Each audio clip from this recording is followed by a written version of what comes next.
কি হয়েছে? ব্যাট আসছে? কে নিয়ে আসলো ব্যাটটা? কে? বাবা এনেছে। খুশি হয়েছে তুমি? কালকে কি করেছো? স্বপ্ন দেখেছো? কি স্বপ্ন দেখেছো? ও, তাহলে থ্যাংক ইউ বলো বাবাকে। বলে দিয়েছি।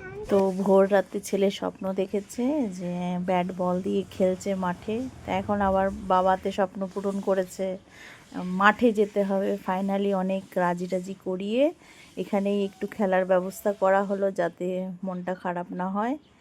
তো বাবাতে আবার এমন শট মেরেছে যে বল বাইরেই চলে গেছে পাঁচিলের উপরে। আবার লাফ দিয়ে, লম্বা মানুষের এটাই মানে সুবিধা, লাফ দিয়ে গিয়ে ওপার থেকে ব্যাট বল নিয়ে চলে আসলো। ছেলেতে ব্যাট করছে, বাবাতে বারবার যাচ্ছে ওপারে, লাফ দিয়ে দিয়ে হনুমানের মতো বল নিয়ে আসছে। দুজনে মিলে ভালোই খেলাধুলা চললো। এবার মাম তো নেই, মাম দিদিয়া স্কুলে। এখন মাম দিদিয়া কেউ তো না নিলে, যোগ দিলে হবে না, অপেক্ষা। এবার মাম দিদিয়া এসে গেছে, মাম দিদিয়া বল শুরু করে দিয়েছে, দিদিতেও যোগ দিয়েছে, ফিল্ডিং খাটছে দিদিতে। তো তোমাদের কেমন লাগলো জানিও। এইভাবেই স্বপ্ন পূরণ করলে ভালোই।